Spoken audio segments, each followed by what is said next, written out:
Welcome to Ideas of India, where we examine academic ideas that can propel India forward. My name is Shruti Rajagopalan, and I'm a senior research fellow at the Mercatus Center at George Mason University.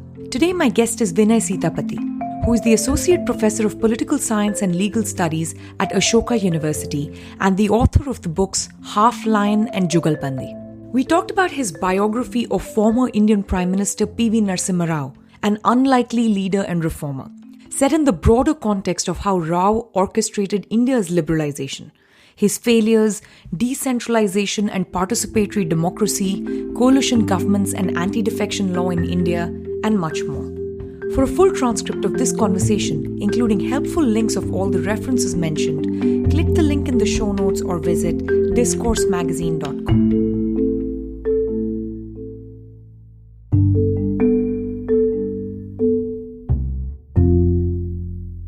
Hi Vinay, thanks so much for coming on the show. I've been looking forward to this conversation for a very long time. Same here. And, I've been following the Mercatus Center and, for a long time, we've been discussing why Narasimha Rao is a central figure and also your, India after 1991 project. It's very much a fit. So thank you very much. I know this is going to be a lot of fun. Great that you started with that, sort of 1991 moment. A lot of how we thought about Rao was thanks to your book, because we don't have a chance to speak with him. And there aren't actually too many biographies about someone who's quite a central figure in Indian politics, right? So your book was incredibly helpful. So the way I think about Narasimha Rao's legacy is that he was sort of the first among the long line of Indian prime ministers to step away from this, overwhelming executive centralization that we see in India.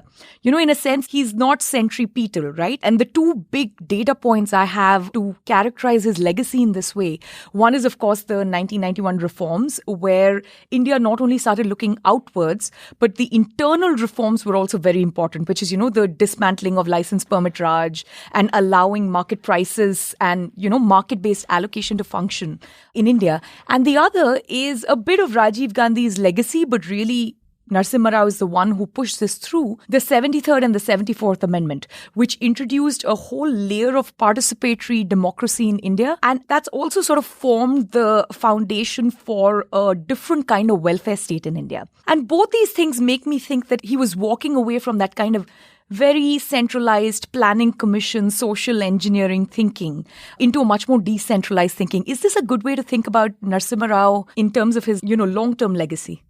I think that's right. I think you really put, the finger on the issue.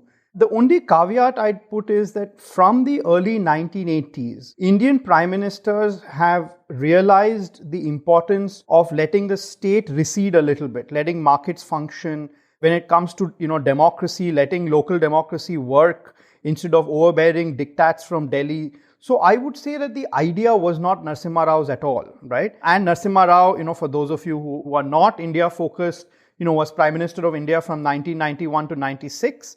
But prior to that, he had, almost 40 years, if not more, of public service, where he was a premier of a state. He was a state minister, several ministers. He was a union minister for nearly a decade. He was seeped in the old socialist way of thinking of India, right? So I wouldn't say that, what I would give him credit for is the ideas to implement what you said. It's the actual political will to implement and the political guile to get it through. To give you just one example, Shruti, industrial delicensing, right, which is reducing barriers for domestic entrepreneurs in India to manufacture. The idea that the Indian state needed to recede to the background, even Indira Gandhi's mandarins, Prime Minister Indira Gandhi's mandarins in the early 1980s, L.K. Jha, for example, Abid Hussain understood. Right? And by the time you come to several other prime ministers, Rajiv Gandhi, Chandrasekhar, VP Singh, everybody understood this. And, they even tried a little bit, like Rajiv Gandhi in 1985, when, he comes to power. And in 1985, he begins to make changes to the open general license, for example. He was seen as the most reformist, pro-American, pro-market prime minister until then. Right? What makes Rao different is not the ideas, right? In fact, he was a late convert. It is the ability to execute. Rajiv Gandhi had the greatest mandate any prime minister has had in Indian history. But the moment corruption allegations, splits within his party, the usual turbulence any prime minister faces came. Rajiv Gandhi retreated. He was an ingenue. He was naive. He didn't understand how politics functioned. And then he moved back to his protectionist self, right? And while Chandrasekhar and VP Singh, the two prime ministers after him, also understood the importance of opening up the economy, their political ability to last was low. So they lasted less than a year each, right? Narasimha Rao's genius was he was able to last a full 5 years despite being a minority government, and during these 5 years bring about a huge period of change, right?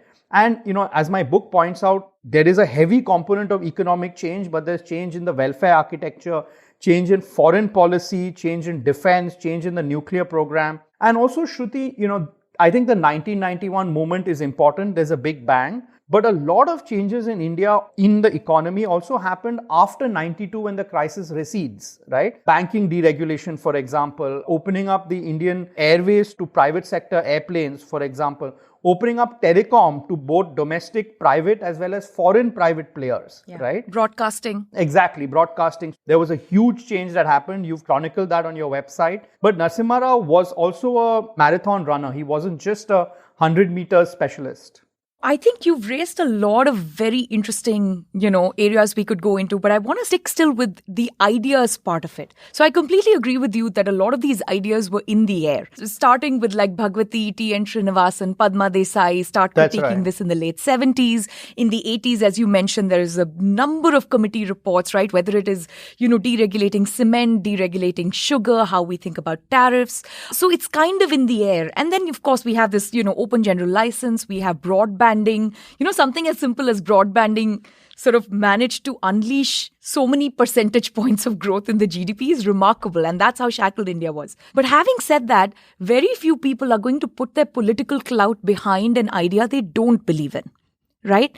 So what is it about Narasimha Rao that either made him want to change or transition away from socialism and embrace some of these more market-friendly ideas, given how, he'd kind of been a lifelong Indian socialist, like a very typical Indian Congress socialist, fully entrenched in protectionism. So one is how that transition happens.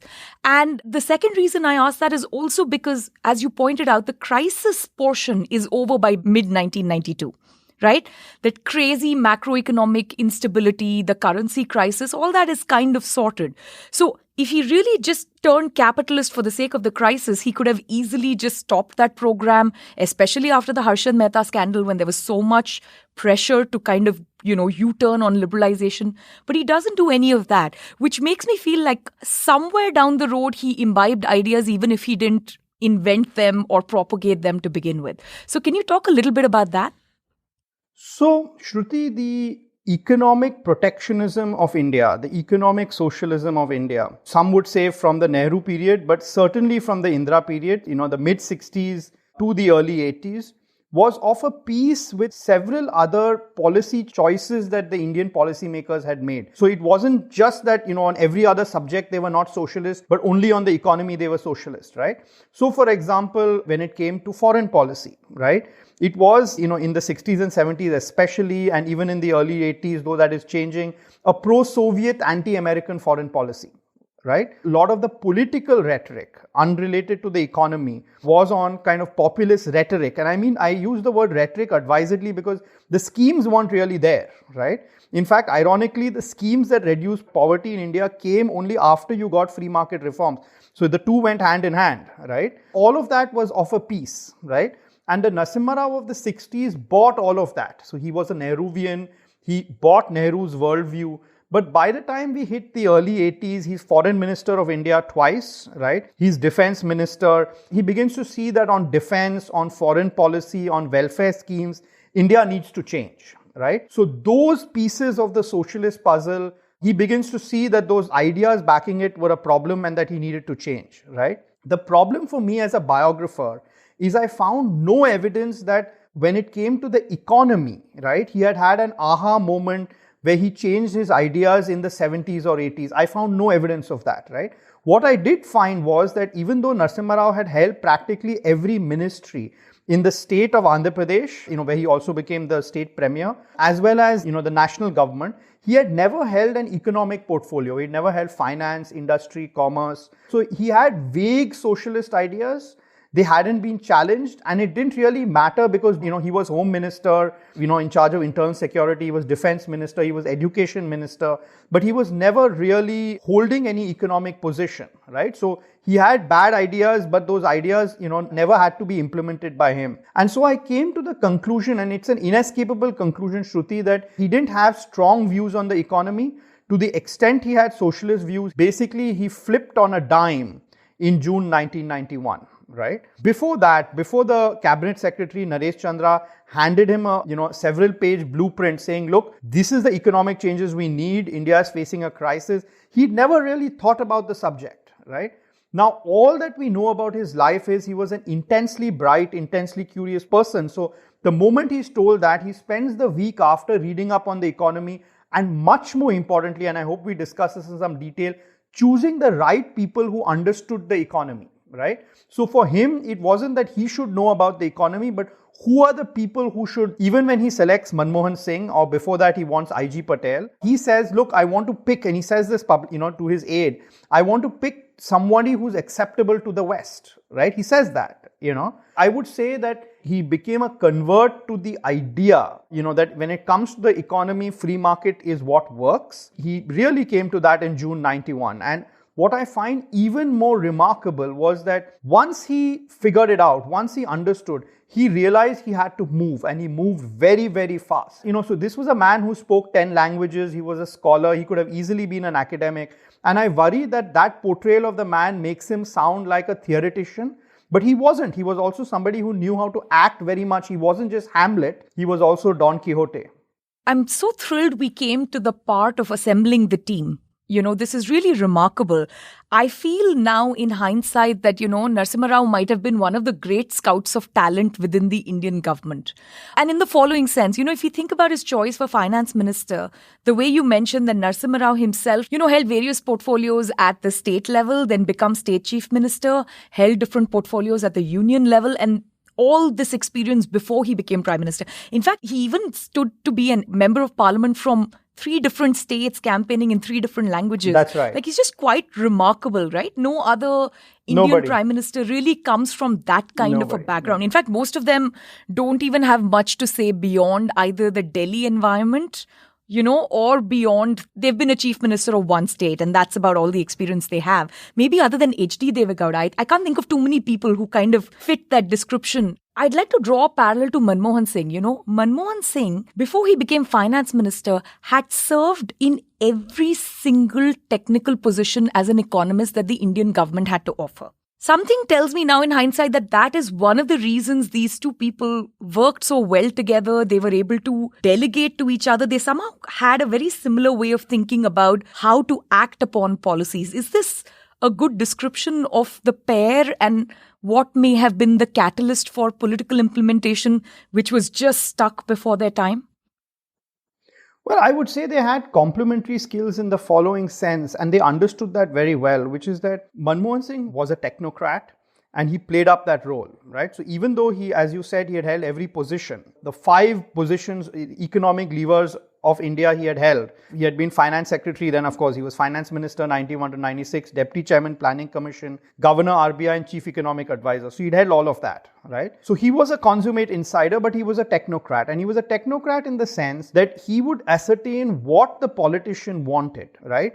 And what mandate the politician gave him. And he would stick scrupulously to that mandate. So politicians trusted him. Like, he was not the kind of person who would take the glory for himself. When a politician gives him an inch, he would not take a mile. He wasn't that person at all, right? And Narasimha Rao, on the other hand, was very confident about the fact that he didn't know about the economy. He wouldn't be second guessing Manmohan Singh, right? He would let Manmohan Singh work the way he wanted to work, right? And he would manage the political fallout. So I think that what made it work, Manmohan Singh was an unusually honest man, right? I would say Narasimha Rao was an unusually dishonest man, right? Contradictory man. He wasn't interested in money for himself, but... Yeah, not corrupt, but I know what you mean. He was not corrupt in the personal sense, but he definitely, bribed MPs to remain in parliament. He had no scruples on that stuff, none, right? Manmohan Singh had tons of scruples, right? Manmohan Singh would not meet industrialists because he would say that it would kind of violate, a red line. Narasimha Rao, I found in his papers, he's meeting Dhirubhai Ambani, he's meeting various businessmen. So that's what made that couple, an honest technocrat and a wily politician, work together. And after June 91, they both were on the same page in terms of what needed to be done. And as you know, Manmohan Singh wasn't the only person he hired, right? When Narasimha Rao realized that the economy had to be changed, the first thing he realized was that the central change was to industrial policy, right? Was to remove not external liberalization, but internal liberalization to allow the Indian public sector to boom, which is why he kept the industry ministry for himself. Like a lot of people overlook this, but he said, what is the main reform to be done in 91? If it's to do with industrial delicensing, I'm going to keep the ministry to myself, right? And then he chose a principal secretary, arguably the most powerful bureaucrat in any government, as somebody who, if my memory serves, A.N. Verma was an ex-industry secretary, right? Yes, exactly. And had a reputation of being reformist, right? And, lacked Manmohan Singh's scruples. So he was a ruthless man. He knew how to get the bureaucracy behind a change. Manmohan Singh wasn't like that at all, right? And so he hired, and then he hired his commerce minister, P. Chidambaram, was a well-known reformer. He was quite young at the time. And then he selected the man to regulate the capital markets, G.V. Ramakrishna, to become the head of the Security Exchange Board of India, Again, a man who was scrupulous, who he felt would bring order to these stockbrokers who were going out of control. So he thought through it. It wasn't off-the-cuff kind of choices. And Manmohan Singh and Narasimha Rao have to be seen as members of a larger team. You are absolutely right. A.N. Verma and Rakesh Mohan had, during their time in the industry ministry, as bureaucrats and technocrats, already created most of the blueprint for industrial deregulation. That's right. The dismantling of the license permit. I would even say all of it. All of it, right? Yeah. So the only thing that look, what does Narasimha Rao do to that document, right? All he does is he changes the preamble. Some political rhetoric. That's right. He just changes the preamble to say that, industrial delicensing is what Nehru wanted. It's just Indira Gandhi went too far. So he's just restoring the position to Nehru, which is complete rubbish, right? But, the heart of my book, Half Lion, Shruti, is to make the argument that's what reform required. The ideas were already there, not just intellectuals and academics, but even bureaucrats had understood the importance of deregulation, the importance of opening up the economy to the market. There were too many vested interests, and you needed a politician with the guile to kind of make his way through these vested interests and push liberalization forward.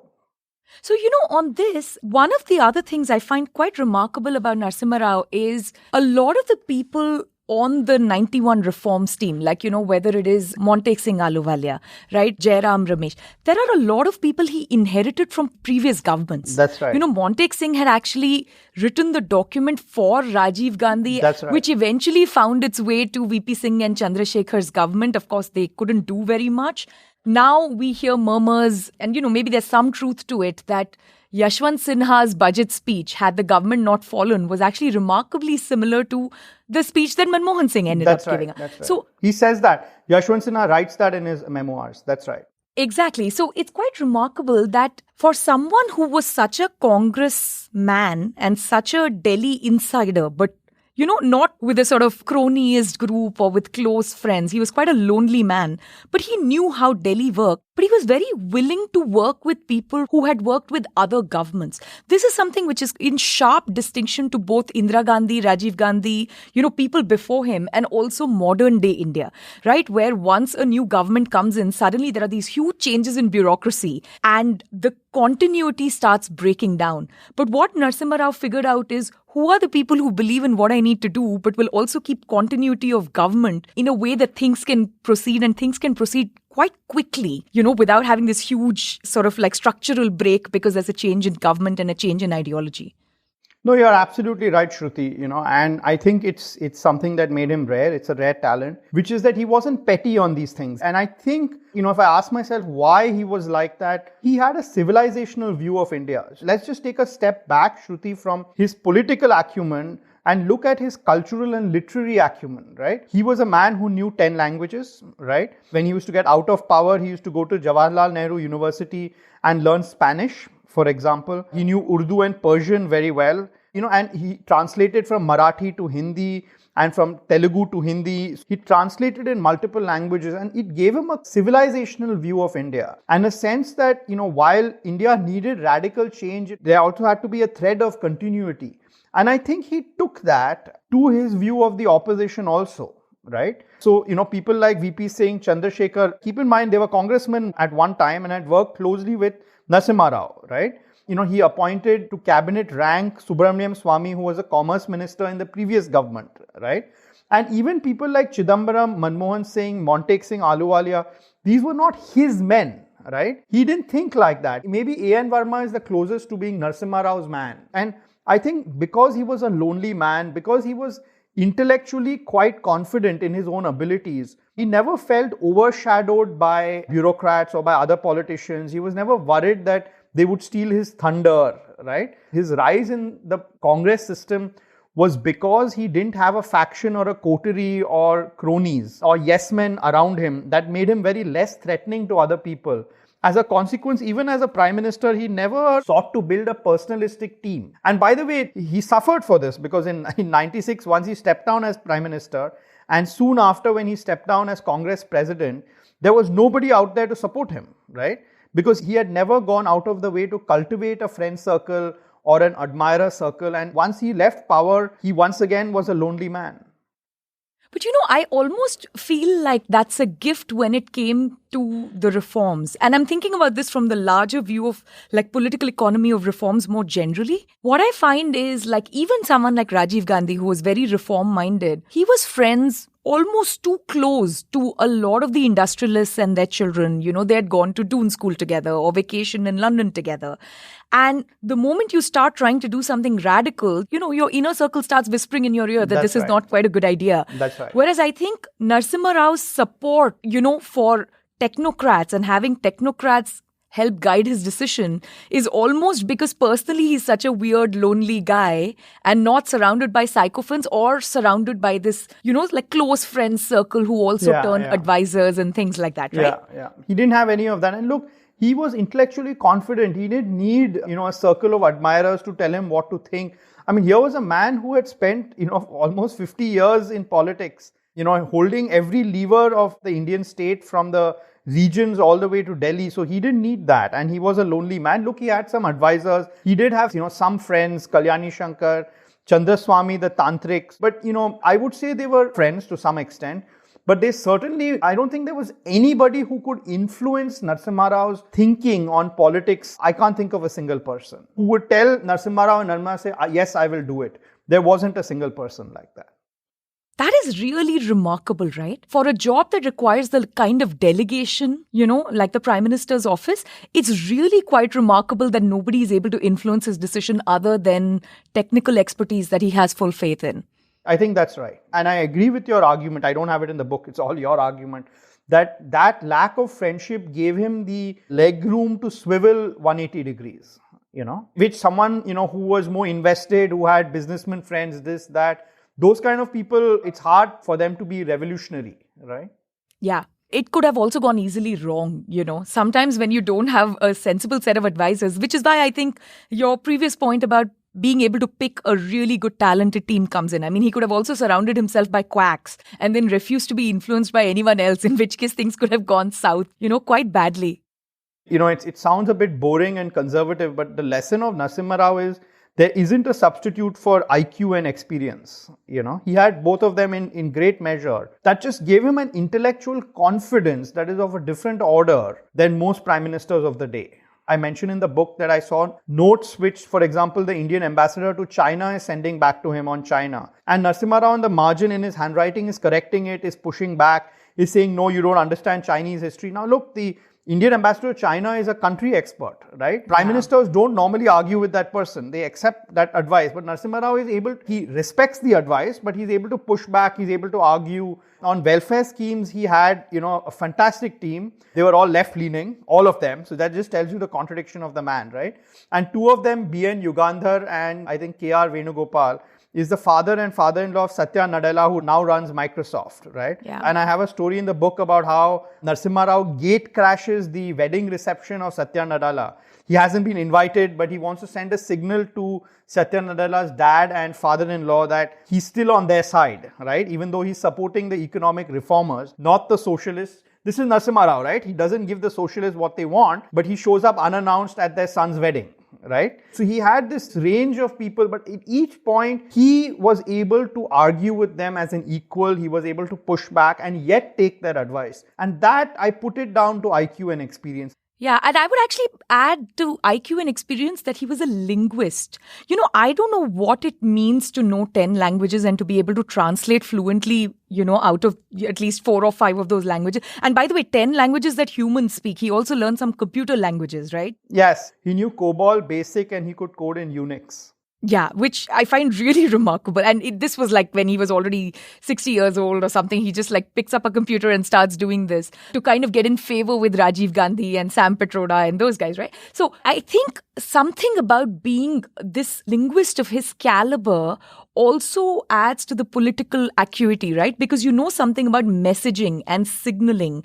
You know what translates well from one language to another, which must also mean you have some acute understanding of how something translates for one group versus another, even in the same language, right? So I know you said he's not an economist. I found it remarkable that when he gets the opportunity to look at something, create new portfolios like the Ministry of Human Resource and Development, right? He's very clear not to include labor in it because he understands transitional gains traps, right? He understands that the interests of incumbent labor are very different from interests of labor who are kind of just waiting outside the door and need job creation. And there's no point in pitting these interests, against one another. And you see this again happening, when, foreign investment development is kept under the Prime Minister's office immediately post 1991, because the realization that, this needs to be a clearance right at the top. Otherwise, all the typical bureaucratic nightmare of things getting stuck, right, in different ministries is going to start happening to the big liberalization moment. So something about understanding people's incentives and being able to translate, I find quite remarkable. Do you know much about his life as a linguist and how that informs this character trait, or like something from his family about his ability to translate things?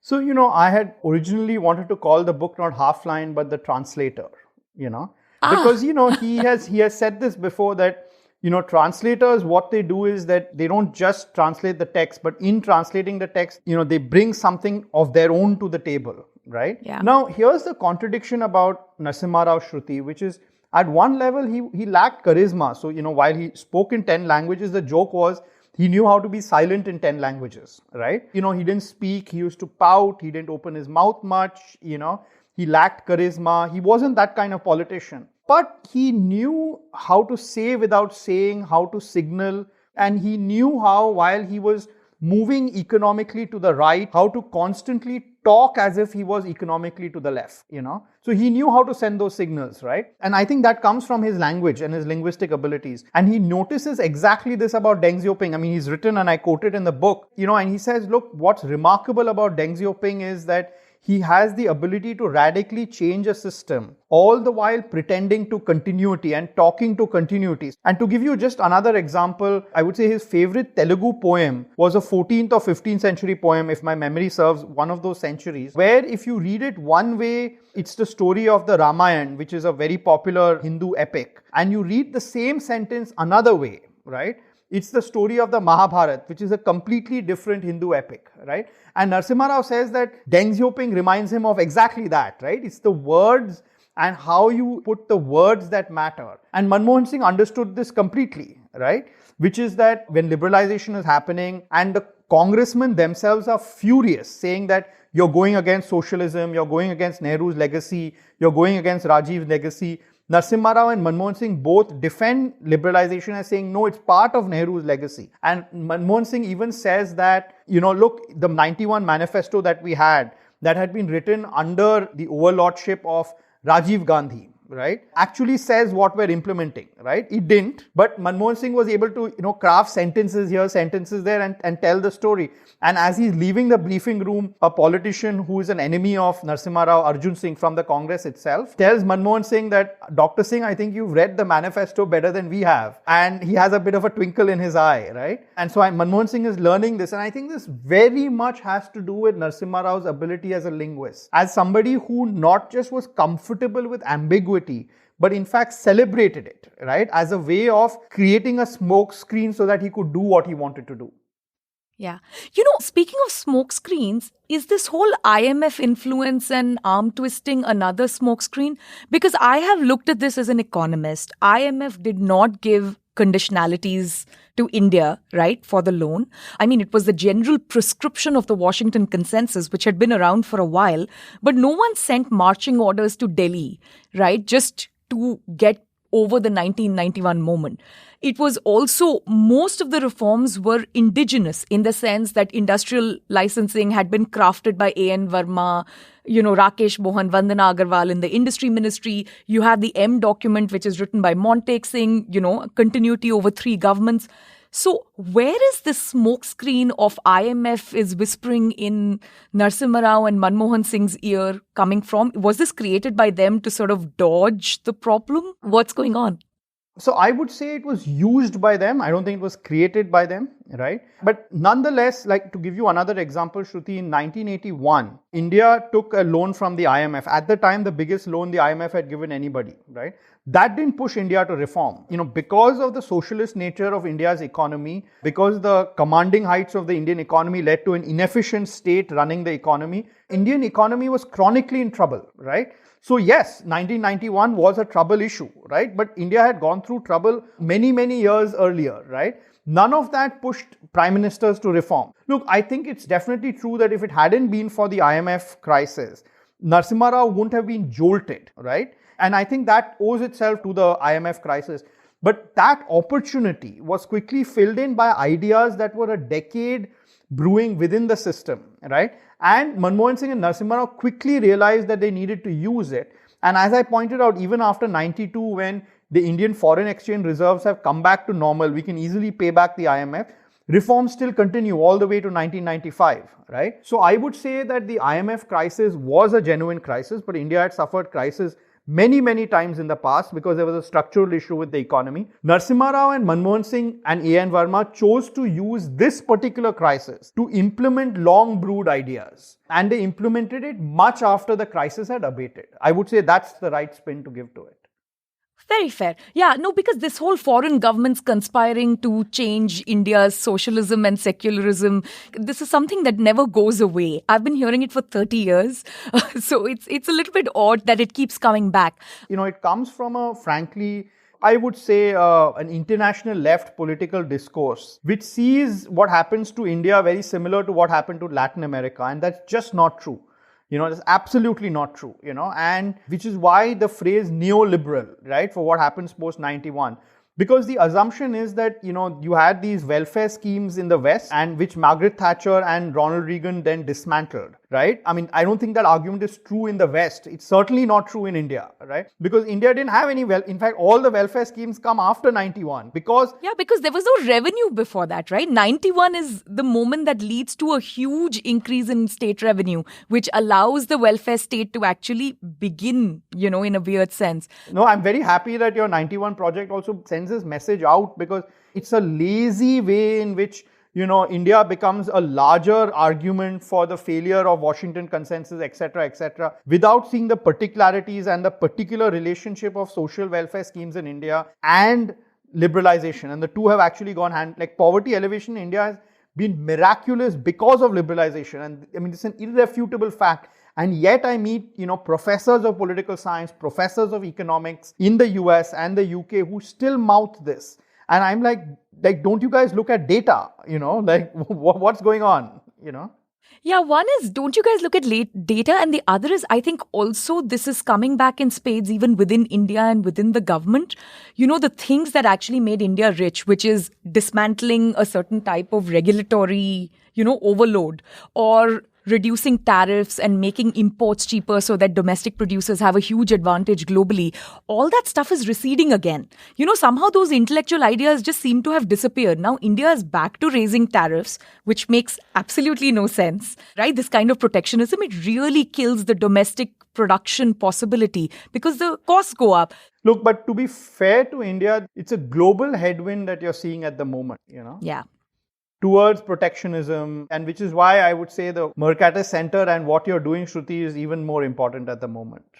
Well, thank you very much. I will pass this on to the team. There's a team of people who've been writing for it both within Mercatus and outside. We've had some excellent outside scholars. The excerpt that you were talking about on Rao and Deng Xiaoping is actually featured on the website. And so, it's really a sort of like a community history effort. So I certainly can't take credit for it. So two things on this before we move on to some other aspects of Narasimha Rao. One, can you talk a little bit more about him and A.N. Verma? How did they sort of find each other? How did that working relationship sort of coalesce into such a perfect dance where they had full trust and they had each other's back, but they didn't agree on everything? And why is that so important in the larger scheme of Indian politics that the Indian Prime Minister Naresh Chandra has people like A.N. Verma, to kind of have their back? So what is really happening with that pair? So I think that A.N. Verma was meant to, A.N. Verma, for those of you who don't know, Amarnath Verma was a bureaucrat, an IAS officer, which is an elite cadre of Indian bureaucrats. He had been industry secretary, right, which is the chief bureaucrat heading the industry ministry in Delhi. And Narasimha Rao chose him because he was a ruthless implementer within the bureaucracy, right? That you needed somebody, to do the actual cutting of the red tape. And the red tape is generated on a daily, minute-by-minute basis by the bureaucracy, right?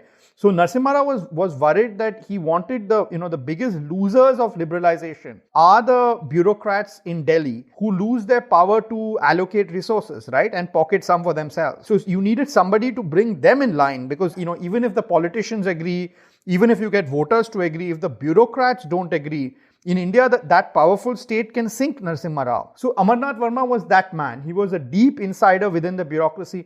Manmohan Singh, by the way, wasn't a bureaucrat in the sense that he wasn't a career civil servant from the Indian Administrative Services, right? He was a professor of economics who had made his way laterally into the bureaucracy as a technocrat and constantly remained an outsider and a technocrat. So, while he was respected, he wasn't one of us, right?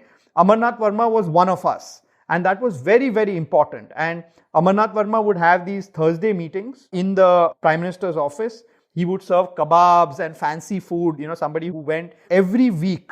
He would get all the line secretaries, the finance secretary, commerce secretary, industry secretary, to all come for that lunch. And that lunch had one agenda. What have we done this week for liberalization, right? It was that clear. And he would ask this question, what has happened if there's an implementation gap? Who is going to work with whom? And next week, when he used to meet them, he used to say, okay, this is what you promised last week. What happened this week, right? And until I think late 95 for sure, but even maybe early 96, this continued every single week, right? And for many, many people, Rakesh Mohan, who you referred to, also feels that this was the central engine for liberalization, right? Because again, Narasimha Rao can win over parliament, he can win over the voters, he can win over IMF, but who's going to win over the bureaucrats who stand the most to lose with delicensing and reducing the state, right? It's the functionaries of the state who need to be combated. And keep in mind that Narasimha Rao, unlike Deng Xiaoping, didn't have that kind of control over the state, right?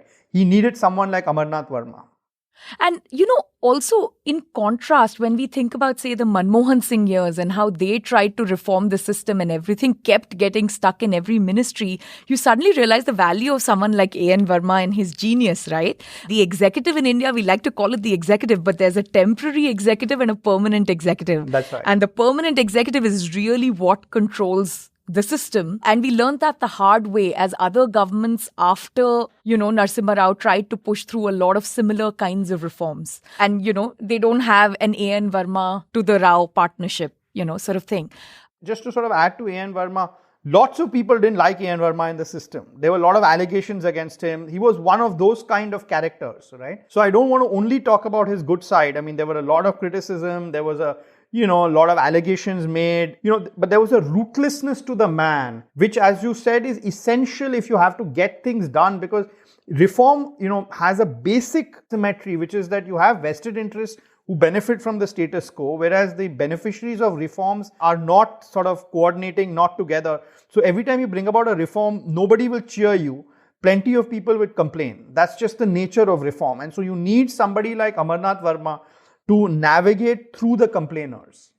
Now, you've sort of highlighted beautifully that Narasimha Rao's genuine skill was the political acumen, right? How to get people on board, how to push things through, when to be quiet, when to open your mouth, when to signal something and get things going, how to pick a right team and so on. And this worked with great returns for India when it came to liberalization.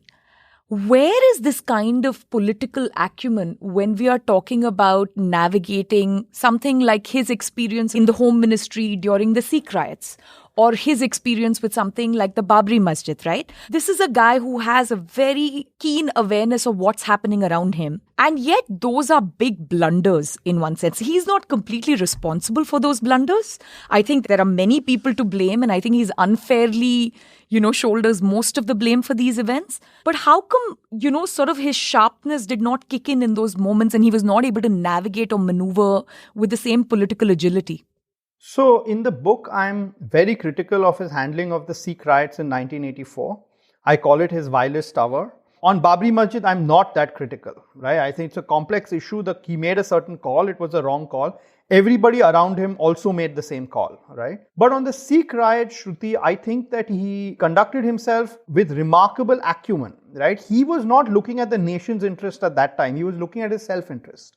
And his self-interest, what he was very worried on October 31st, 1984, was that his old boss had been killed and the new boss, Rajiv Gandhi, who's the son of the old boss, has come, and he wanted to make sure that he's as close to the new boss as he is to the old boss. That was his sole focus, right? And so in the evening of Indira Gandhi's murder, when he gets a call from the Prime Minister's office saying that there's going to be violence the next day, and the Prime Minister's office will handle it from then. As you know, in Delhi, the Home Minister usually deals with the police. But after that phone call, the police were directly reporting to the Prime Minister's office, not to Narasimha Rao. Now the question is, Narasimha Rao could have complained, he could have protested because he knew what was happening. But it was far more important for him to be within the good books of the new boss, because he was terrified that, he didn't have the same equation with Rajiv Gandhi as he did with Prime Minister Indira Gandhi. And he chose that, and he was successful in that because, he continued as defense minister, he became foreign minister again. He was education minister. So he had 5 more years of union ministership as a consequence, right? But in doing so, he put his interest above the nation's interest. And I think we should judge him very harshly. No, but he also put his legacy in jeopardy, right? He wants to be remembered as a reformer because Deng Xiaoping has sort of caught his imagination. But not at that time, not in 1984. In 1984, he was just another union minister. And he was just far more important for him. He was an accidental prime minister. In 91, he had retired. He was about to become a monk. He's going to be a monk. Yeah, he was about to become a monk in a Hindu monastery. He was closing his bank accounts because a monk shouldn't have money. And then, he hears that Rajiv Gandhi has been killed, right? And suddenly, by virtue of being the least ambitious senior politician in the Congress, he now is first in line to become prime minister, right? So I don't think he was thinking about his legacy. Babri Masjid is a different issue. It's a highly complex issue. Police in every state in India comes under the state chief minister. And in June 91, when the BJP wins the state of Uttar Pradesh, where the Babri Masjid is located, you have a contradiction that a party and a chief minister who has sworn to destroy the Babri mosque has become, in a constitutional role to actually protect that mosque, right? Yeah. And that's very, very difficult to fix and solve, right? Narasimha Rao could have dismissed the government and taken central control of the mosque. But nobody was backing him on that, right? Anybody who today says Narasimha Rao should have done something, and the only thing to have done is Article 356, President's Rule. But neither Sonia Gandhi, nobody in his cabinet, neither Arjun Singh, nobody was pushing for that, right?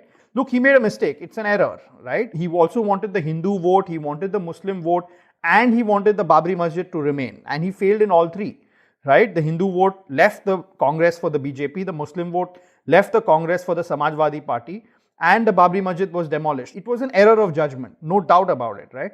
But the issue was a highly complex one, right? Unlike the Sikh riots, where I think that there was quite moral clarity on what Narasimha Rao should have done, and he didn't do it. What I'm sort of curious about is, by the time Babri Masjid comes around, he's already navigated, the no confidence motion, the protests against devaluation in a minority government. He's already sort of navigated some really difficult political waters, right? It seems like that agility was missing when he was trying to do the same thing within his party. What he managed to do within the bureaucracy and within parliament, he somehow never managed to do within the Congress. And it's not clear to me why that political sharpness or agility didn't translate.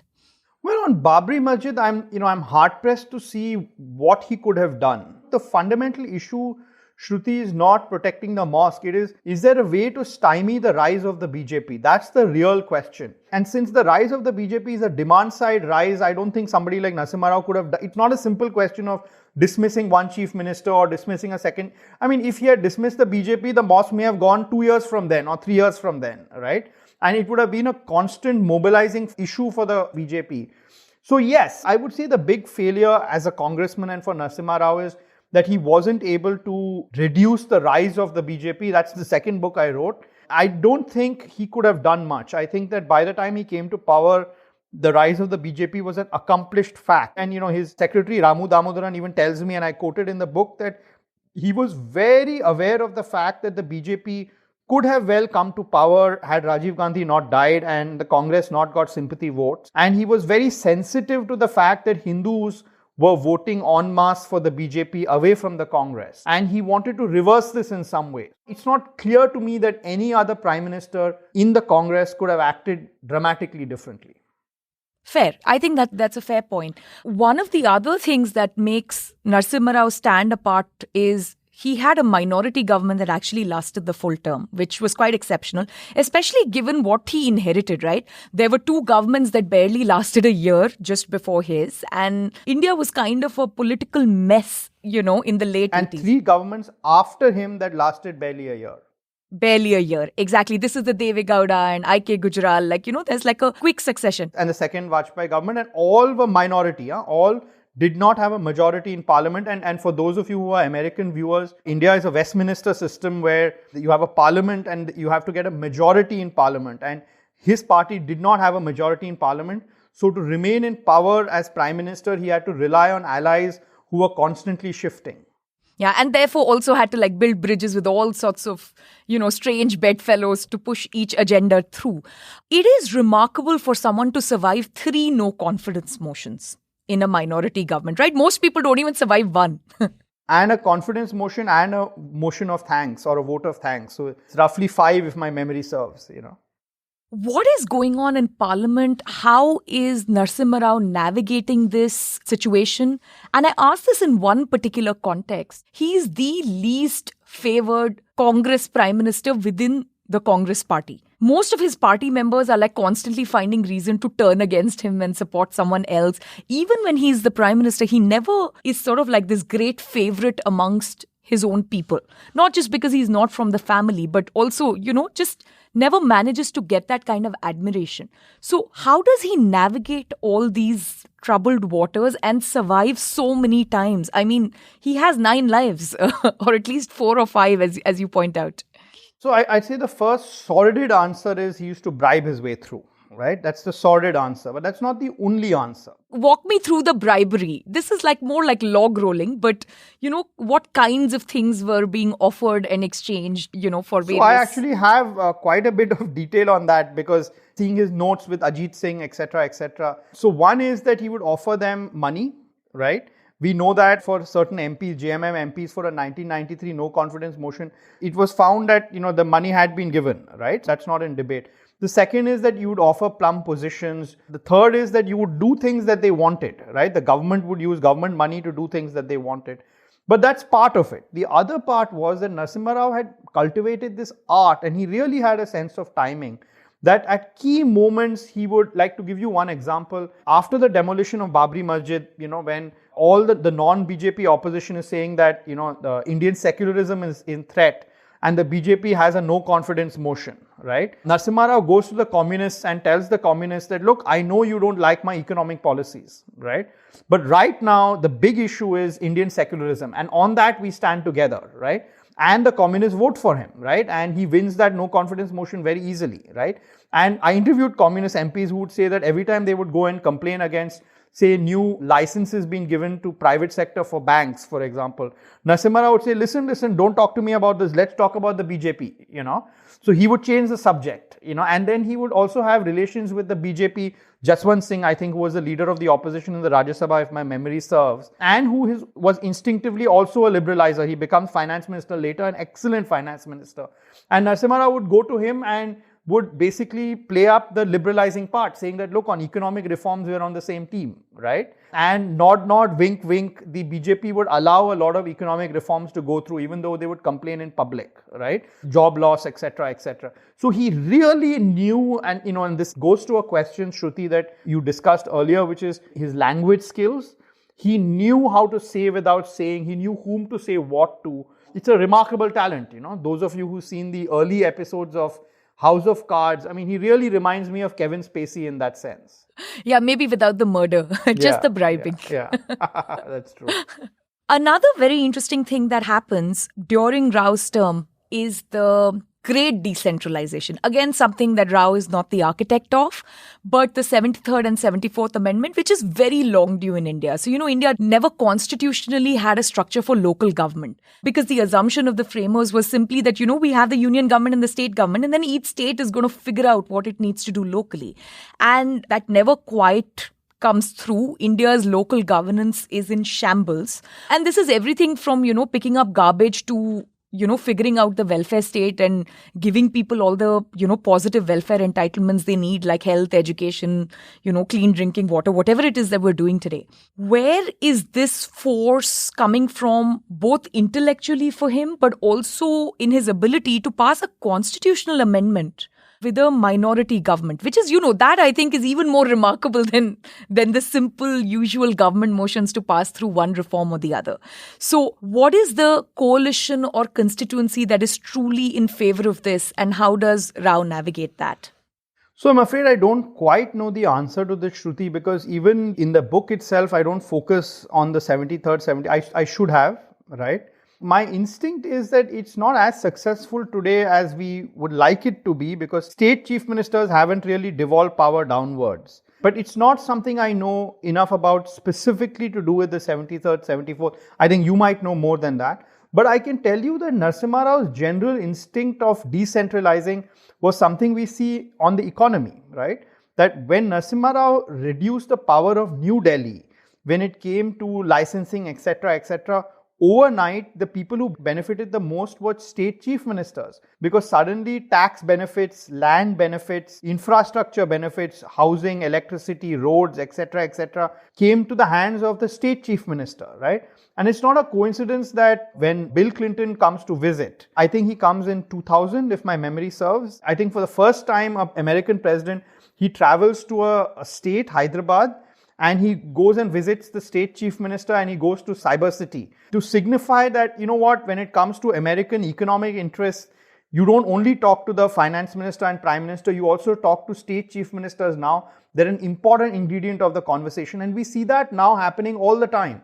That anyone who wants to invest, it's one thing to talk to a finance minister, but really it's the state finance minister, the state chief minister where the power lies. And I think that's very powerful decentralization that has happened in India. And that Narasimha Rao was very conscious. Because he had been state minister, he understood that India wasn't just Delhi, right? And that power had to go all the way down. This is unlike the Nehru Gandhis, for example. Neither Sonia, Rajiv, Nehru, Indira have ever served in the states. All their working career has been in Delhi, right? And so when they want to transform India, they're like, the India we know is Delhi, right? That wasn't the case for Narasimha Rao. So I think a mix of his cultural interests as well as his work in the state had given him a decentered view of India.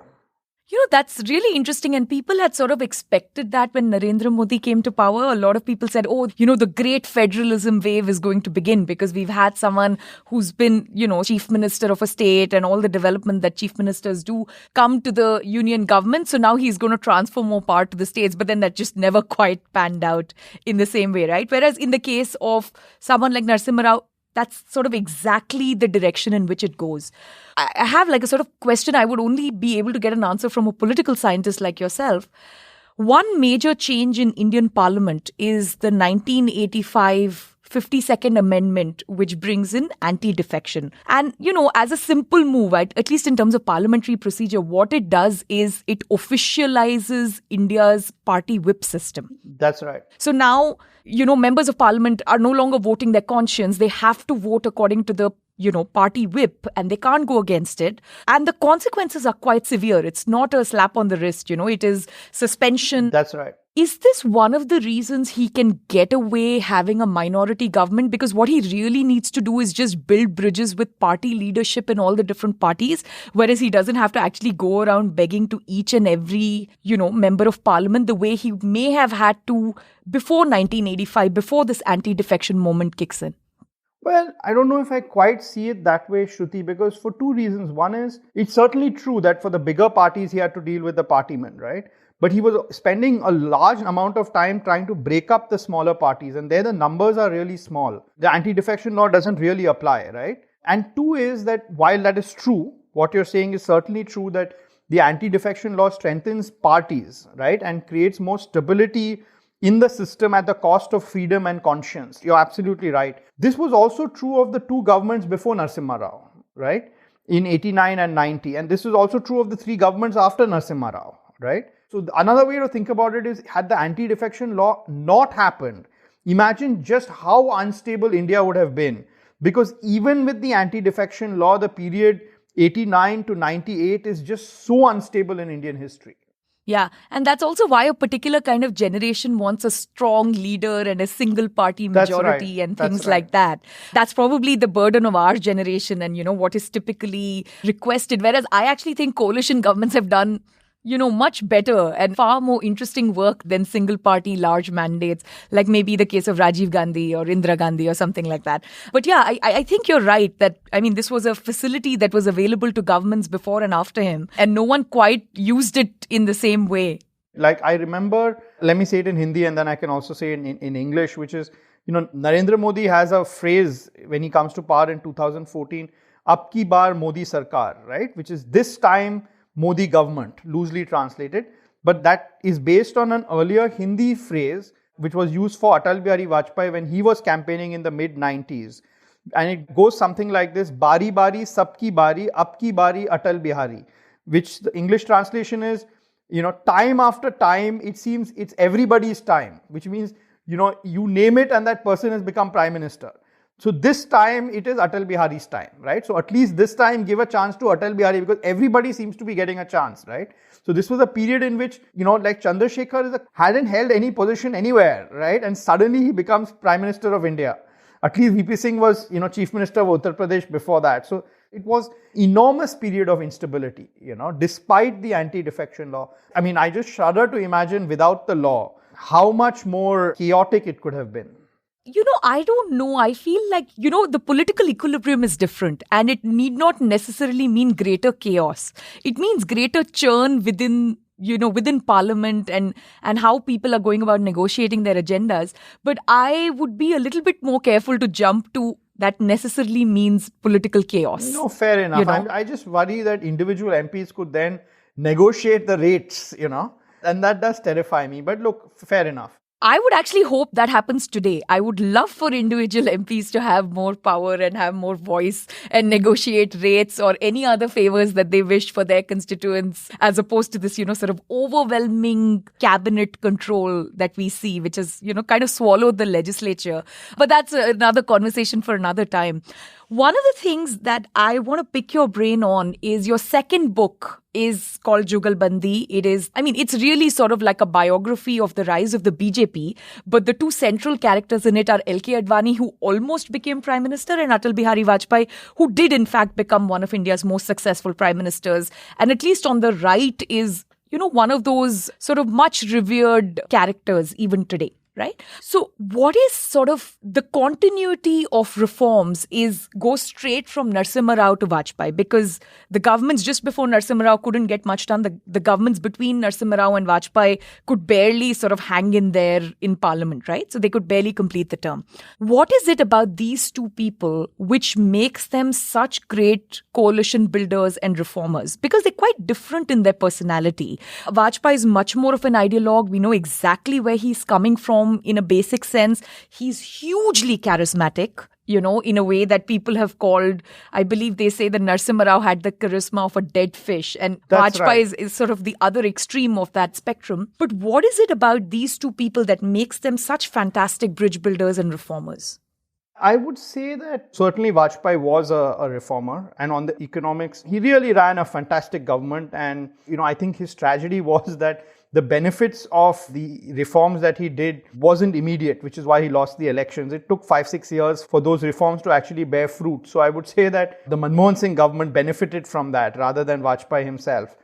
But I would say the other way to think about this question, Shruti, is why is it that every government after Narasimha Rao all became reformers, right? That's the other way to look at this question, that what did Narasimha Rao do that on foreign policy, economics and welfare schemes, he locked in a certain way, a certain trajectory of India that Vajpayee, Deve Gowda, Deve Gowda's dream budget, Absolutely. if you remember, even I.K. Gujral, and then the second Vajpayee government, all of them moved in this direction. To me, the biggest data point of this is Montek Singh Ahluwalia, who became finance secretary, which is the key bureaucrat on the economy under Narasimha Rao, continued in the first Vajpayee government, continued in Deve Gowda, in I.K. Gujral, and only left office in the second Vajpayee government, right? I think that's quite remarkable. That just tells you that this key figure, right, was left untouched, right? And during the Vajpayee government, when Yashwant Sinha, who was his finance minister, was asked, I think he goes to Washington, D.C. with Montek Singh Ahluwalia, and he was asked, look, we are very worried because the BJP talks about protectionism, etc., right? And he said, listen, don't worry, I might be changed, but that man, pointing at Montek Singh Ahluwalia, is continuity, right? And I think that what Narasimha Rao was able to do, which enabled someone like Vajpayee to continue the reforms, was to give a signal that reforms would not destroy you politically. I mean, he wasn't able to give a signal that reforms will win you elections. I think that's something that Modi is trying, but he was able to say that liberalization will not destroy you politically, that Narasimha Rao lost in 96 for a set of reasons unrelated to liberalization, right? And so it gave enormous courage to prime ministers after him that doing the good thing may not be something that loses you votes. And I think you're absolutely right. In one sense, after Nehru, Narasimha Rao is the agenda setter for the next 3 to 4 decades, right? Almost. I mean, we've already crossed 3 decades of his agenda. And that agenda is greater federalism, more markets, right? A larger welfare state. All of these things are going parallelly. One thing, though I must ask, this almost makes it seem like it's really the win for the technocrats, because they are the people where the ideas are being incubated. And under the right political protection and umbrella, they're able to get a lot done. But without the right political protection and umbrella, they can get nothing done. That seems to be the lesson from what you've told me. Why is it that the reformers kind of float up to the top? Why is it that parties are picking the more reform-minded people as their prime ministerial candidate? Why is it that Sonia Gandhi is picking Manmohan Singh as opposed to Pranab Mukherjee or any of the other loyalists who could have been chosen prime minister when she gets the big mandate in 2004? It's a very good question. These are all good questions that my book doesn't answer, right? My own instinct of an answer, and this is not based on research. The other stuff you asked me, I know because I've researched it, right? But this is speculation and it's a very good question.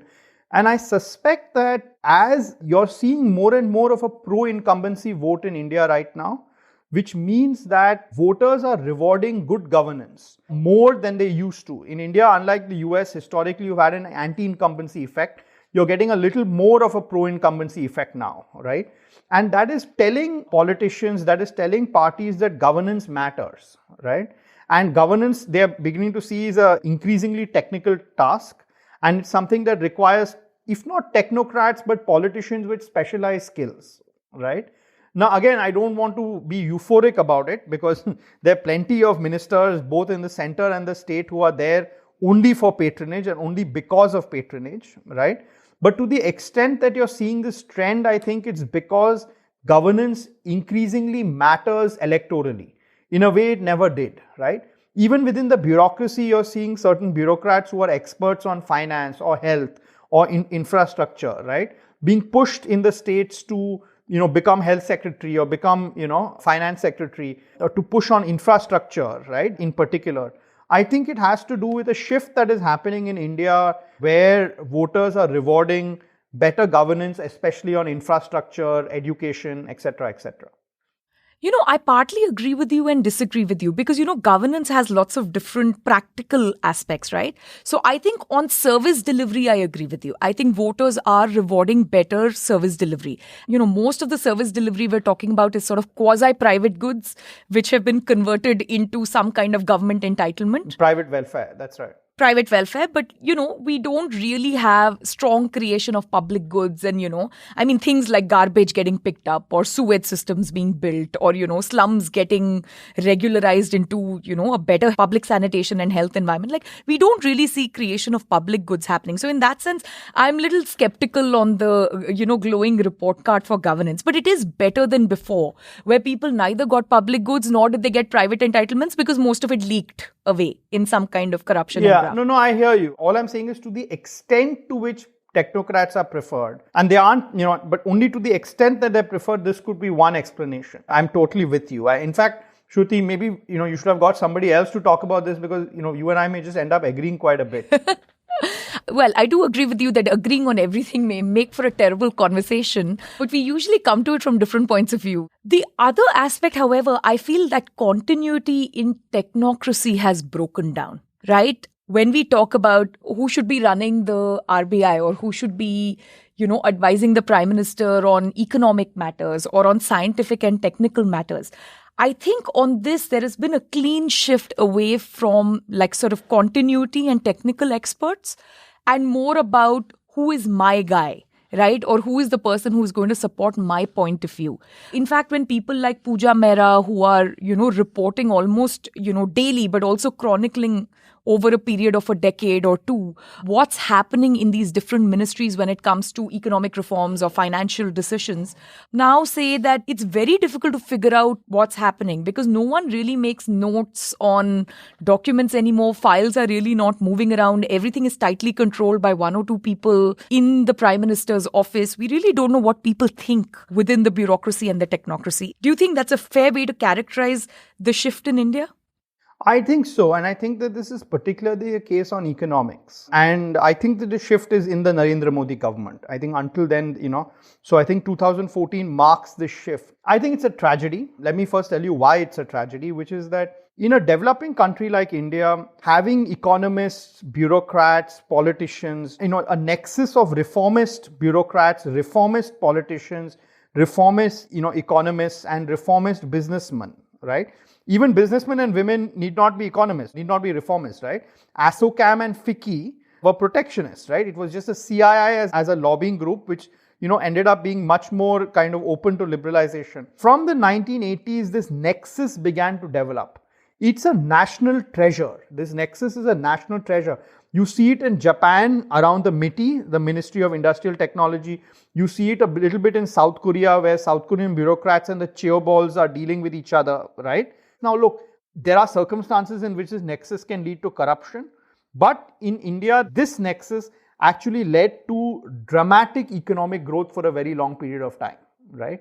And this continued, from the 80s, then the 90s, and through the 2000s, this continued. It led to large-scale growth in India, right? I worry that Narendra Modi feels that this nexus has been tainted by the Congress party and they consist of PhDs, who speak English, who are culturally alien to India. I think this is how he thinks, right? And, are independent minded, so may talk back to him. The treatment of Arvind Subramaniam and Raghuram Rajan is a good example of this. Also Urjit Patel, also Viralacharya, That's all of right. them, right? All of them, right? I think that's a problem, because there's no plan B here. It's not that the RSS has been incubating its own nexus of reform-minded, businessmen, economists, technocrats, politicians, and bureaucrats. There is no plan B, right? I think it's a colossal mistake, right? And I remember this, if I may, share a personal anecdote. I went for the book release of Montek Singh Ahluwalia's book Backstage, where the key speaker was Manmohan Singh. And, he was really the central figure behind this nexus, right? And, in the audience were, businessmen like Uday Kotak and Shiv Nadar. You name the reformist bureaucrat and he or she was there. There were RBI governors who were there. There were reformist politicians like P. Chidambaram and, of course, Manmohan Singh. And it struck me that not one person in that room would be consulted by the Modi government, And look, he may have his views, which is that, all of them are tainted by closeness to the Congress party. But, that's a mistake. I mean, Narasimha Rao did not make that mistake. Narasimha Rao didn't say that I only want to pick people who are not tainted by the previous government. He didn't make that mistake, right? Nor did Vajpayee. And Vajpayee chose as finance minister a person, Yashwant Sinha, who had been finance minister in a different political party and a different government, right? Yet he became finance minister. I think that it's a mistake that the Modi government has made. Why has this happened since 2014? Is it because this is sort of like a backlash against the whole Delhi Darbar scene? Or is it something else, like to do with the personality of the Prime Minister, which seems to be overwhelmingly important? No, it's the personality of the Prime Minister, but I think the Prime Minister doesn't, feels that they're part of a cozy Delhi Darbar, right? But, look, there are elements of a cozy Delhi Darbar there, but it is this coziness, right, which created the networks that allowed Korea, Taiwan, Thailand, Indonesia, Japan, all of them, Malaysia, all of them had China. This coziness. China now, right? I see this as a tragedy, and it's a colossal tragedy because it has taken 3 decades to produce this, right? Exactly. The pipeline. Produce the pipeline. You don't have, you don't get IAS officers who understand economics on a daily basis. You just don't get that, You don't get businessmen and women who are forward-looking rather than protectionist. You just don't get that, Yeah, I think that's a serious error. Also on this, I know we started the conversation with it wasn't about the ideas. The ideas were kind of around, and it was about, the political maneuvering that Rao and others like him in his position have brought in. But I think here the ideas really start mattering, right? You need a deep bench and a pipeline of people who are kind of vested into the idea that economic growth really matters, or that good governance looks a particular way, or high quality public goods and infrastructure need to look a particular way or need a particular kind of investment. And that actually is my great fear for India. It's not the current moment. It's that where is the pipeline that will incubate those ideas over certain decades or over multiple generations, and how we can make that possible. Yeah, no, I agree with you. But I just want to end one thing about this. On the importance, so I hear your criticism that, many of the hard-won intellectual battles that led to liberalization, there's a bit of a rollback. I think there's a global rollback. But on the other hand, liberalization itself is now a bipartisan success in India. And I think that, look, the Mercatus Center and you and me shouldn't all be about doomsday, right? This is a big success, right? And I'll give you an example. I was terrified when the Narasimha Rao book, my first book, came out. There'd be heavy pushback because the book assumed that liberalization was a good thing and spent, 300 pages trying to answer who did it, right? But underlying the assumption was, look, this was a transformation in India for the good, right? Largely. There has been a problem with inequality, but poverty has, reduced hugely, growth has improved, welfare schemes have improved, etc., etc. And there just wasn't pushback, right? And it just led me to believe that across the intellectual spectrum, that liberalization or neoliberalism, as critics call it, has been more successful than what preceded it, has become accepted truth now. And I think that that's a nice thing, right? Yeah. And that's, I think, the Rao's great legacy in one sense, right? That agenda setting and setting the trajectory, that there is huge buy-in for this. I always like to tell, my friends in the United States who ask me about the Indian economy and Indian politics, that on both sides of the political spectrum, you have the same kind of socialism. And on both sides of the political spectrum, you have the same kind of support for markets. That's right. It just depends on who you speak with and in what context you speak with them. So they're all equally socialist and they're all equally reformist, which is one of those bizarre things about India. I want to talk to you a little bit about, both your books and your writing process. You have a PhD in political science, but you also write, very accessibly for the general public. Both your books are exceptionally well researched, but also exceptionally easy to read. And you also write newspaper columns. You still teach political science in an academic sense. What is your writing process more generally, and how does it differ for all these different kinds of outputs? Well, so the first thing is a deep belief, Shruti, that academics aren't brighter than others, right? It's a deep belief. Or to put it differently, a doctor is not brighter than the patient, right? It's just that the doctor has done a degree, an MD, and, has spent years. That's the only difference, right? But, academics think of themselves as the highest IQ people in the room. They're not, right? The IQ is, or talent is as distributed among non-academics. In fact, in a country like India, the brightest of the bright don't want to become academics because it's not remunerative, right?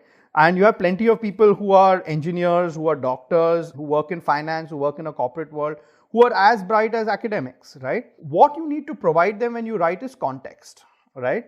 And transparently. So that's what I try to do when I write. I try to say, look, I want to write the same thing that academics will like and non-academics will like, but the courtesy I make to non-academics is I provide a little more context, which they would have had they done a PhD, right? Or had they become an area expert, but they have the intellectual chops to do that, right? I have absolutely no doubt about that. Now, in terms of the sources that I use for both books, I spent a ton of time reading secondary sources. So if you're doing a PhD, those graduate students, it's quite the same, right? And when you read secondary sources, then you're able to shape, what the question you're asking, how you're planning to structure it. So both my books, even though they're about people, they're larger questions, right? The Narasimha Rao book, it was his biography, but underlying it was what was the political acumen needed to transform India in the 90s. And the Advani BJP book, Vajpayee book, was about how the BJP rose in the 1980s, but even before that. So I was kind of nestling both a biography to an intellectual question, right? And then after I look at secondary sources, the primary sources that I use tend to be interviews, archival documents, and newspapers. These are the three things that I tend to use. And within archival documents, they could be party documents, they could be private papers of people, correspondences. So they could be either of that. And of course, that varies. A lot of political scientists use survey data, for example, or existing data, right, and run regression analysis to find correlations. So that's not very different from how political economists, work. So mine is different, right? And I think that's fine as long as you have something that resembles a research design, or rather that, the material you use fits the claims that you make. It doesn't exaggerate the claims that you make. I spend a lot of time thinking about that, but in the books, I don't make that explicit because I find that turns off a lot of readers, So if you're an academic and reads it, you see where I'm headed and you see what I'm trying to do. Of course, some academics don't like both my books because they feel that, it's not written for them, right? And they're right. It's written primarily for a non-academic audience, but academics also have something to gain from that. That's the way I see it. Does that answer some of the questions? Absolutely. The thing I find most remarkable about you is I think you have the uncanny ability to pick the right research question. Both your books have kind of zeroed in on some of the most important things that have happened politically, right? And this is across the two parties, but whether it is Mandir, whether it is Mandal, whether it is markets, whether it's reforms, what is the setup within the Congress that leads to certain outcomes, or the setup within the BJP? These are like deeply important questions that political scientists and economists are interested in. How do you zero in on the research question? Because these books could have gone in many different directions. So I soak and poke for a while. I try to make sure that I don't have too sharp a research question until the end, right? I have some hypothesis going on, because here's the thing, right? That in any research process, it's not that right in the beginning you have the research question and then you spend 90% of the time finding the answer. It takes you 50% of the time even to ask the right question, right? And often if you get the specific question exactly right, the answer is quite easy, right? And when I was doing my PhD at Princeton University, I learned this. All my students, when they're doing their research, I say, look, don't get het up on day one having the right question. Just keep soaking and poking. I have a general set of hypotheses, but 50%, halfway down the research process, that's when you'll have clarity on your research question. And I try to do that. Look, there are choices, right? That if you pursue a certain research question, you can't pursue another one, right? And also, you should only pursue a research question to which there is an available answer, right? But you have to do enough research to find out what is the set of answers that are available. So it is a bit of an iterative process. So the one thing that the grad students amongst you, if I could proffer some advice, I would be that have a set of vague hypotheses when you go in, but be prepared that it will take you 50 to 60% of your research time to just find the question, right? And once you have a razor sharp question, the answer actually flows quite easily. So what was the question when you started poking into PV Narasimha Rao and thought this might make for a great project? And where did you end up finally? Do you have a memory of that, vaguely? Well, so, I had read a book called Deng Xiaoping and the Transformation of China by Ezra Vogel, a Yale historian.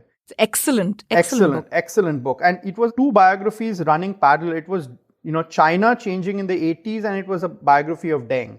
And the moment I read it, I said, look, I need to write a book on India, which is India changing in the 90s. And the political figure was Narasimha Rao, but I didn't know anything about him at that time, right? I mean, I knew what, Wikipedia knew. I didn't know anything more than that. I didn't take that much more seriously. On hindsight, that was a good thing because, what the core research question is, all of that just happened much later. So I was soaking and poking. Then I read up, a lot of the debates of that period, the economists have. That was it the IMF? Was it internal ideas that transformed India? Something we just discussed. Did it happen in the 80s or did it happen in the 90s? Atul Kohli, Danny Roderick versus Arvind Subramaniam versus say Arvind Panagriya, right? And T.N. Srinivasan on the other side. And T.N. Srinivasan on the other side. So, I was soaking and poking all these debates, and then I looked at his archives, right? And somewhere down the line, the core insight I got was that, wow, this guy really doesn't seem to have power. Right? And yet he's making so many changes. So the central question that then began to I got obsessed is how did this guy create power and then expend it to bring about change? So the question wasn't that what were the policies that Narasimha Rao adopted, because actually the policies are now well known, right? It is how did he have the political chops to implement them and survive at the same time? And that became the razor sharp question that the rest of the book was structured around. And it took me around 50 to 60% to even see that insight so that it would become a question. That's one sentence advice I would have to those researchers amongst you, which is that don't assume that you'll have a clear research question on day one. You often have it on day 100, and that's a good thing, That's great advice. How do you write? Well, so I only have two books. I haven't done all that much. But for both the books, very early on, I came up with a draft table of contents.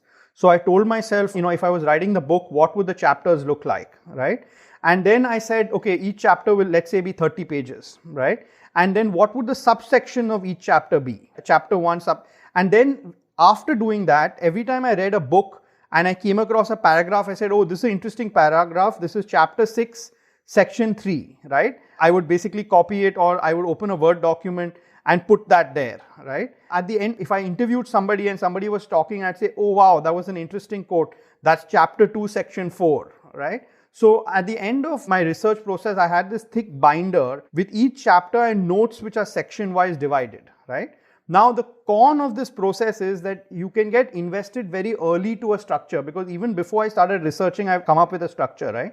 So the main thing to keep in mind, which I kept in mind, which is a negative of my process, is it's important to kill your babies. I know it's a horrific way to say it, but what it means is don't fall in love with your ideas too early, right? So I have a certain chapter, but then as I'm doing more research, I'm saying, okay, this chapter is not necessary because the material can be eaten in other chapters, right? Or this subsection should come earlier than the other subsection. So I'm quite comfortable changing the initial structure, but I end up with a structure, right? And then, of course, on a daily basis, when I'm doing interviews, then, that's the part I find most fun, but it's also the most infuriating because, somebody gives you a time and doesn't show up, right? or you're spending a month with the secretary of the person, and that person is giving you a hard time. Yes. So it's very difficult, and the archives, in India, Narasimha Raw's archive is fine, but if it's in the Nehru Memorial or the National Archives, that has its own rhythms, right? But once I have it and I have all my notes, and I have to write, I try to spend 2 weeks per chapter, writing per chapter, right? Yeah. And that's basically all you do. You just write many hours a day and just keep hacking away. Yeah. But I would just leave blank where the research had it, because the research is not complete. You don't know whether research is complete or not until you start writing, right? Because that's when the holes of the research are revealed. That doesn't make me ashamed at all. I'm like, okay, I just need to do more research. So even while writing, I leave blanks and then go back and do some research. But I would take about 10 days to 2 weeks to write, and then I had this brains trust of about 10, 11 people, and I would circulate it to them, right? And then, incorporate all their feedback. And I found that very helpful. And again, the researchers amongst you who also write, this might prove helpful to you, which is if you give it to a diverse set of people to read and they give you feedback, right? And if the universal feedback is something doesn't work, take it seriously, right? If they give you feedback on how to fix it, don't take it seriously, because that's your voice, right? But if everybody says, this chapter is not working or this paragraph is not working, take that seriously. But how you fix it is up to you. Nobody else can give you advice on how to do it. Does that make sense, Shruti? Absolutely. Vinay, thank you so much for doing this. This is such a pleasure. We always chat like this, except I'm glad this time it got recorded and we got a chance to really talk about your book, which has now been around for many years. It's been translated in so many languages, and hopefully you'll come back to talk about your other book in equal detail. Thank you very much. It's been a fantastic hour and a half. And please continue what you're doing, because especially now in India, the ideas that got us where we are needs to be advertised more than ever. Ideas of India is produced by the Mercatus Center at George Mason University. If you enjoy this podcast, please subscribe on Apple Podcasts, Spotify, or your favorite podcast app. Help us grow by giving us a rating and leaving a review. Follow us on Twitter at @SRajagopalan and at Ideas of India. Also check out our initiative commemorating 30 years of India's market reforms at the 1991project.com.